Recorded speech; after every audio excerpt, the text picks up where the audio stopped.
जय शिव शक्ति जय पांडव सेना ओम ओम ओम ओम ओम ओम ओम ओम வீடு வீடாக மதுபன்னாக்கி வீர்கள் அசத்தியத்தை சாத்தியமாக்கினீர்கள். ஓம் சாந்தி. நீரில் தாமரை யுகல்பட்டியின் 9வது தினம். ஒரு இளைஞன் ஒரு இளம் பெண்ணிற்கு ரோஜா பூவை இல்லை தாமரை பூவை கொடுக்கின்றான். அப்பொழுது அந்த பெண் அவனை அறைந்து விடுகிறாள். அந்த இளைஞன் சொல்கிறான், நான் தாமரையை பிரச்சாரம் செய்ய வந்தேன், நீங்கள் தவறாக புரிந்து கொண்டீர்கள் என்று சொல்கிறான்.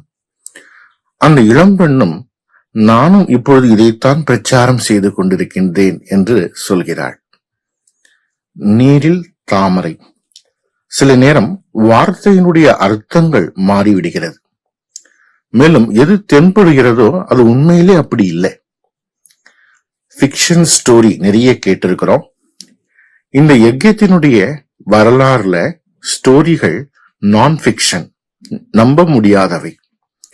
ஃபிக்ஷன் போல தோன்றும், கற்பனை போல இருக்கும்.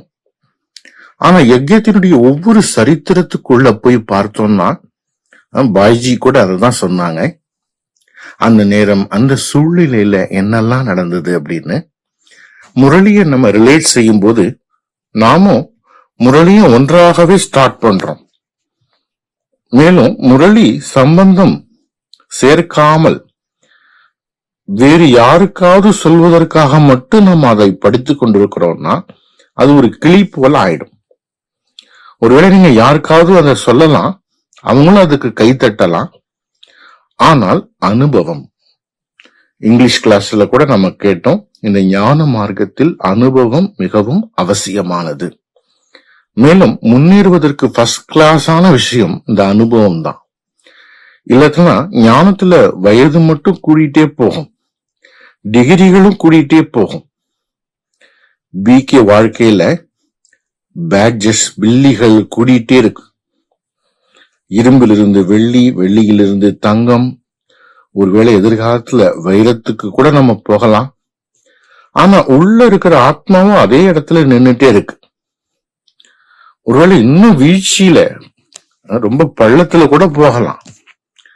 அப்ப கடைசி நேரத்துல நம்ம பார்க்கணும், 2007 அந்த காலகட்டத்துல தேசத்திலையும் சரி விதேசங்கள்லயும் சரி பலவிதமான விஷயங்கள் நடந்துட்டு இருந்தது. ஆனா இந்தியாவுல ஒரு புது வீழ்ச்சியின் புரட்சி மெதுவாக ஆரம்பமாயிட்டு இருந்துச்சு. 2005 ஏப்ரல் 23 யூடியூப் என்பது லான்ச் ஆச்சு. அது இந்தியாவில மெதுவாக நுழைய ஆரம்பிச்சது. தற்போதுல ரொம்ப கீழே விழுவதற்கான மிகப்பெரிய சோர்ஸ் என்பது இந்த யூடியூப் தான். குமாரர்கள்கிட்ட கூட எவ்வளவு கேள்விகள்லாம் இருந்துச்சு. சில பேர் நேரடியாக கேட்கல, யுகல்களுடைய கேள்விகளும் நிறைய இருந்துச்சு. எல்லாருடைய கேள்விகளும் ஒரே சப்ஜெக்டோட தொடர்பு உடையதாக இருக்கு. அது பிரம்மச்சரியம். பார்த்தா இந்த யஜ்யத்தினுடைய ஃபவுண்டேஷன் உண்மையில யுகல்கள் தான். ஆதி ரத்னங்கள்ல மேக்சிமம் யுகல்கள் தான் இருக்கிறாங்க. ரமேஷ் பாய் மற்றும் உஷா பெஹன். பெரிய புரட்சியை யார் கொண்டு வந்தாங்கன்னு பார்த்தா பிரம்மா பாபா. அவரே யுகலாகத்தான் இருந்தார். எனவே இந்த யஜ்யத்துல யுகல்களுடைய பார்ட் என்பது ரொம்ப முக்கியமானது. இன்று வரைக்கும் பார்த்தோம்னா அதிகமாக பினான்சியல் சப்போர்ட் யார்கிட்ட கிடைக்குது? குடும்ப வாழ்க்கையில இருக்கிறவங்க கிட்ட இருந்துதான். குமாரிகள் அவங்க கிட்ட போக போக அகங்காரம் வந்துடுது, நாங்க வாழ்க்கையவே கொடுத்திருக்கிறோம் அப்படின்னு நினைக்கிறாங்க. ஆக 30 நவம்பர் 2007 முரளி. அந்த காலகட்டத்துல T20 வேர்ல்டு கப்பை இந்தியா ஜெயிச்சிருந்துச்சு. வாசிம் ஜாஃபர் ஐசிசி கிரிக்கெட்ல மிக பிரபலமான பிளேயராக இருந்தார். யூடியூபின் காலம் நடந்து கொண்டிருந்துச்சு. அப்போது சில புதிய டாபிக்ஸ் கவர்மெண்ட் மூலமாக லான்ச் ஆனிச்சு. யோகா, மெடிடேஷன், பிரம்மச்சரியத்திற்கான என்கரேஜ்மெண்ட்ஸ் எல்லாம் நிறைய கிடைச்சது. ஆன்மீக விழிப்புணர்வை அதிகரிப்பதற்கு கவர்மெண்ட் மூலமாக முயற்சிகளும் எடுக்கப்பட்டுச்சு. ஆனா வீழ்ச்சி என்பதும் அப்போதிலிருந்து தொடங்கிடுச்சு. யக்ய சரித்திரத்துல பாருங்க, பெரிய பெரிய மெகா ப்ரோக்ராம் அந்த காலத்துல நடந்துச்சு. தாதி கூட அப்போ 1,00,000 பேரை ஒன்று சேர்க்கணும்னு சங்கல்பம் செய்தாங்க. குஜராத்ல அந்த மெகா ப்ரோக்ராம் அந்த காலத்துல நடந்துச்சு. இது யக்ய சரித்திரத்தின் விஷயம். இப்படிப்பட்ட சரித்திரங்களை நம்ம பார்த்துட்டு எனக்குள்ள யோசனை வந்துச்சு. அந்த காலத்துல நான் என்ன செஞ்சிட்டு இருந்தேன்னா, சம்மர் வெக்கேஷன், ஸ்கூல்ஸ் எல்லாமே க்ளோஸ் ஆயிருந்துச்சு.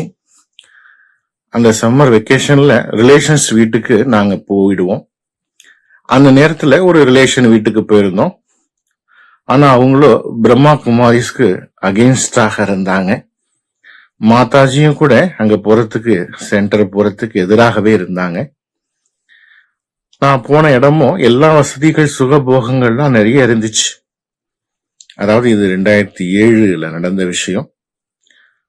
இப்படி எனக்குள்ள பல போராட்டங்கள் நடந்து நவம்பர் மாதம் வந்துருச்சு.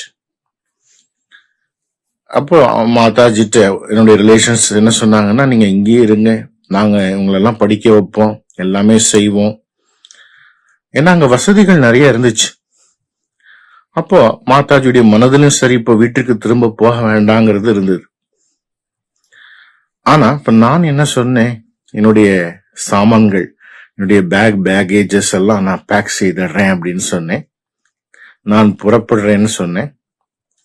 அப்ப மாதாஜியும் எதிர்ப்பு தெரிவிச்சாங்க. ஏன் போகணும் அப்படின்னு கேட்டாங்க. நான் ஏன் போகணும்னு அவங்களுக்கு எப்படி சொல்லி புரிய வைக்கிறது? எனக்குள்ள திட சங்கல்பம் இருந்துச்சு, முற்றிலும் பிடிவாதமாக இருந்தேன், போக வேணும் அப்படின்னு. அப்ப மாதாஜி என்ன செஞ்சாங்கன்னா, என்ன சென்டருக்கு அழைச்சிட்டு போனாங்க. அங்க தீதி கிட்ட சொன்னாங்க, இவன் புரிந்துக்கவே மாட்டேங்கிறான், போகணும்னு நினைக்கிறான்னு சொன்னாங்க. அப்ப தீதி என்னிடம் எதுவும் சொல்லல, இதை மட்டும் தான் சொன்னாங்க. இப்ப நீ டெய்லி இங்க சென்டருக்கு வா, உனக்கு என்ன பிடிக்குமோ அதை நான் உனக்கு சாப்பிட டெய்லி கொடுக்கறேன், தினமும் நீ சென்டருக்கு மட்டும் வந்துட்டு போ அப்படின்னு சொன்னாங்க. அப்போ எனக்கு வீட்டுல உணவு கொடுக்கறது ஸ்டாப் ஆச்சு. சென்டர்ல உணவு சாப்பிட ஆரம்பிச்சேன். டெய்லி நான் சென்டருக்கு போயிட்டு இருந்தேன். சென்டருடைய சாப்பாடு மிக நன்றாகவே இருக்கும். பிறகு கொஞ்ச காலம் கழிந்த பிறகு தீதி கேட்டாங்க, நீ டெய்லி இங்க வந்துட்டு போயிட்டு இருக்கிற, இப்போது நீ எங்க போற? எங்கேயுமே நீ போக வேண்டாம், எல்லாத்தையும் கேன்சல் பண்ணு அப்படின்னு சொன்னாங்க. பிறகு நானும் அதெல்லாம் மறந்து போயிட்டேன். அப்போ அந்த காலகட்டத்துல ஒரு கதை எனக்கு சொன்னாங்க. யஜ்யத்தின் ஆரம்பத்துல ஒரு ப்ரோக்ராம் நடந்து கொண்டிருந்துச்சு. கீதை பற்றிய சொற்பொழிவு நடந்துட்டு இருந்துச்சு. கீதையின் பகவான் சங்கர் இல்லை, சிவன், கிருஷ்ணர் இல்லை, சிவன் என்ற டாபிக்க பேசிட்டு இருந்தாங்க. அப்போது ரொம்ப பெரிய கலவரங்கள் நடந்ததுன்னு சொல்றாங்க. நிறைய எதிர்ப்புகளும் நடந்துதான். அப்போது ஓம் பிரகாஷ் பாய்ஜி இருந்தாரு. எதிர்ப்பு தெரிவிக்கும் போது கற்களை கூட எரிந்திருக்கிறாங்க. சகோதரிகளுக்கும் காயமெல்லாம் ஏற்பட்டிருக்கான். சென்டரை மூடுவதற்கான முயற்சி கூட நடந்துச்சு. அது ஹாப்பூர் என்ற இடத்துல நடந்ததாக சொல்றாங்க. அது சாக்கார பாபாவுடைய காலத்துல திறக்கப்பட்ட சென்டர்னு சொல்ல முடியாது, வாடகை வீடுதான். அப்ப அந்த எதிர்ப்புகள் நடைபெற்று கொண்டு இருந்துச்சு. அந்த நேரத்துல ஒரு யுகல் வந்தாங்க, மிகவும் ஃபேமஸான டாக்டர். அவங்களுடைய ஹாஸ்பிட்டல் ரொம்ப பெரிய ஹாஸ்பிட்டல், ஜபல்பூர்ங்கிற இடத்துல. அவங்க ஞானத்துல சம்பந்தம் தொடர்புல கொஞ்சம் கொஞ்சமா வந்துட்டு இருந்தாங்க.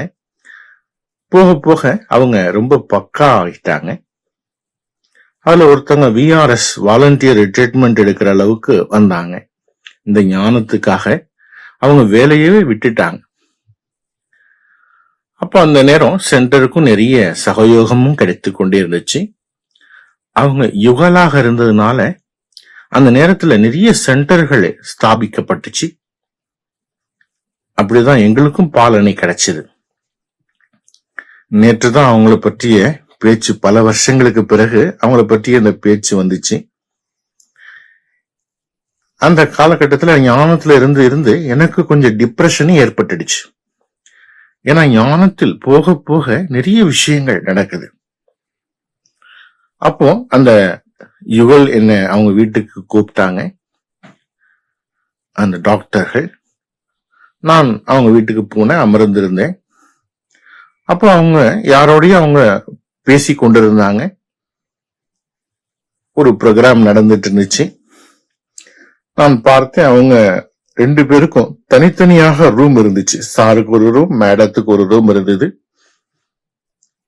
சார் அவங்க ரூம்ல இருந்தாங்க, மேடம் அவங்க ரூம்ல இருந்தாங்க. 2 பேருமே யுகல் தான், கணவன் மனைவி. அவங்க ஒருவருக்கு ஒருவர் மற்றவங்களுடைய ரூமுக்குள்ள போக முடியும். ஆனா நான் பார்த்தேன், அவங்க அப்படி உள்ள போயிடல. வெளியில இருந்து கதவை தட்டுறாங்க, அவங்க வெளியில வர்றாங்க.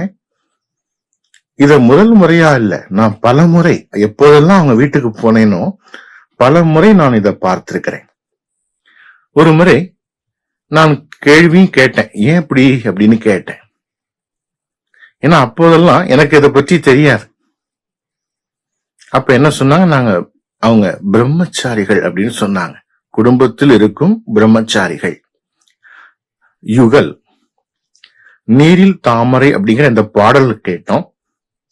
அப்ப இந்த முதல் பாயிண்ட், இன்னைக்கு முரளியில டைட்டில் கூட என்னன்னா, சத்தியம் மேலும் பவித்திர தன்மையின் சக்தியை சொரூபத்தில் கொண்டு வந்து கொண்டே எஜமானன் மேலும் குழந்தை, இந்த இரண்டையும் பேலன்ஸ் செய்வது எப்படி, இதைத்தான் இன்றைய முரளியில கேட்டோம். சில நேரம் நாம பாலகன் குழந்தை ஆயிடுறோம், சில நேரம் மாலிக் எஜமானன் ஆகிறோம். ஒரு முறையில பாபா என்ன சொல்றாருன்னா, எங்கு எங்கு நாம குழந்தை ஆகணுமோ அங்க எஜமானன் ஆயிடுறோம், எங்கு எங்கு எஜமானன் ஆகணுமோ அங்க குழந்தையாக ஆயிடுறோம். ஆத்மாவும் ஒரு ராஜா, மாலிக், அங்கு குழந்தையாக ஆயிடக்கூடாது. இப்படி அவங்க வாழ்க்கையை பார்க்கும்போது என்னுடைய வாழ்க்கையில பிரம்மச்சரியத்தை பற்றிய ஒரு புரிதல், அண்டர்ஸ்டாண்டிங் வந்தது. ஏன்னா அந்த ஞானத்துல சில நேரம் நம்ம மற்றவங்க கிட்ட இருந்து நிறைய கற்றுக்கிறோம், மற்றவங்களுடைய அனுபவத்திலிருந்து கற்றுக்கிறோம். அது ஒரு தனிப்பட்ட சரித்திரம். மற்றபடி இப்ப நான் முரளிக்கு வரேன். முதல் பாயிண்ட், சத்தியம் மேலும் பவித்திரதா. இந்த முரளிக்குள்ள பாபா ஒரு விசேஷமான விஷயத்த சொல்றார். ரெண்டுமே ஒன்றுக்கொன்று சமமான அர்த்தம் கொண்டது, சமமான வாக்கியங்கள். பாபா சொன்னாங்க, சத்தியம் இல்லாம பவித்திரதா வர முடியாது. இந்த முரளிக்குள்ளதான் பாபா இந்த விஷயத்த சொல்றார். மேலும் சத்தியம் என்பது நான் உண்மையை பேசுறேன் அப்படிங்கிறது கிடையாது.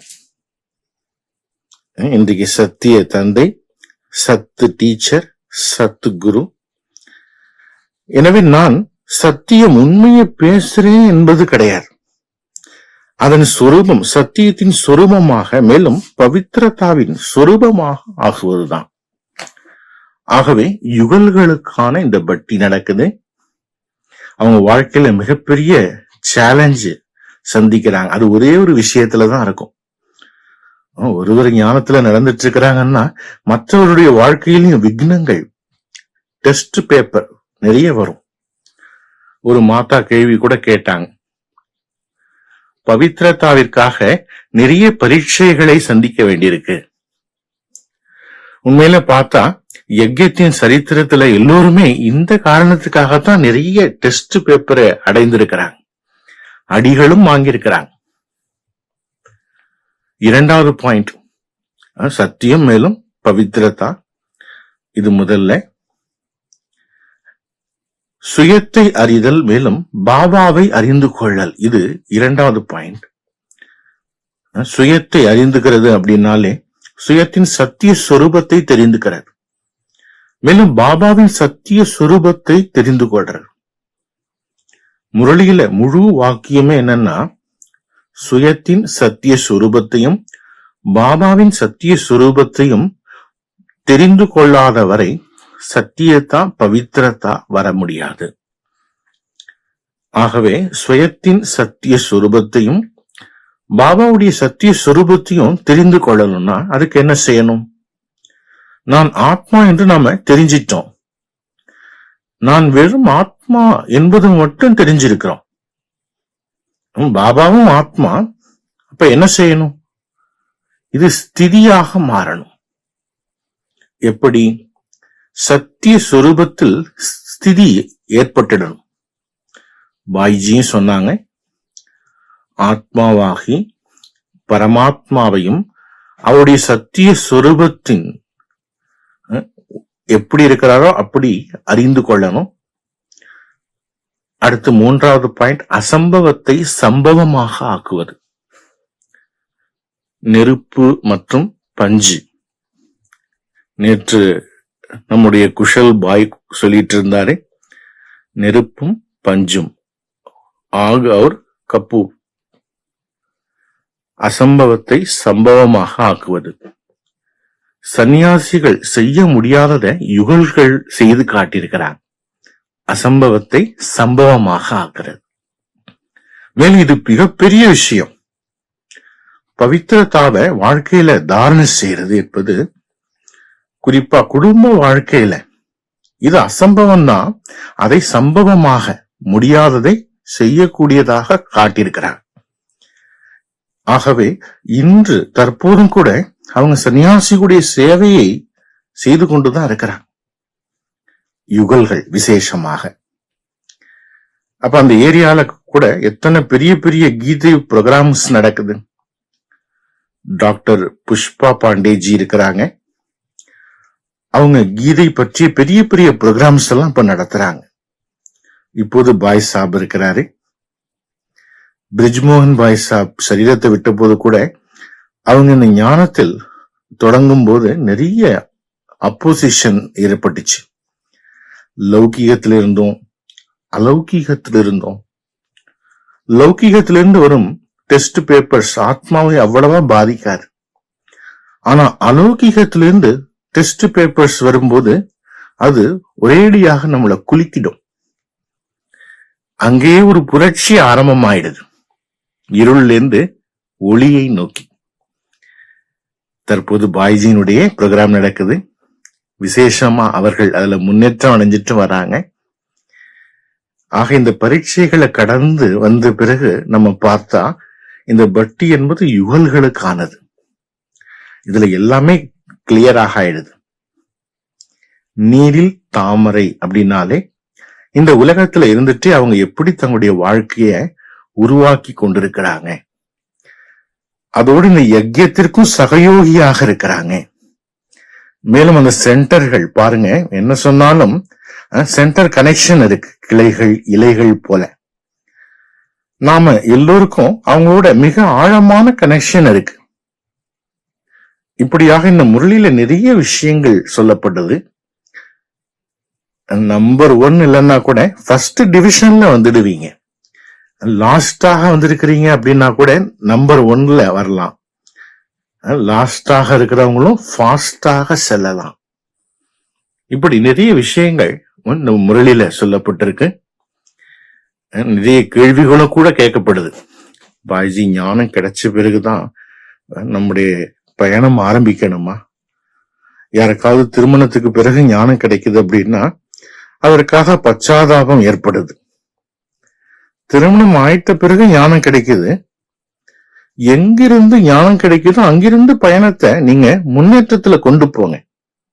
நீங்க நின்று விடாதீர்கள். மேலும் முரளியில இன்னும் நிறைய விஷயங்கள் இருக்கு. ஆனா இப்போது டைம் முடிஞ்சிருச்சு. ஓம் சாந்தி.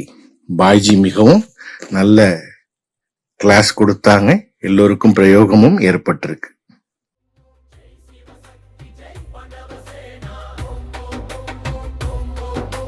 சிவனுடன் பாசம் நிறைந்த வழியை பின்பற்றும்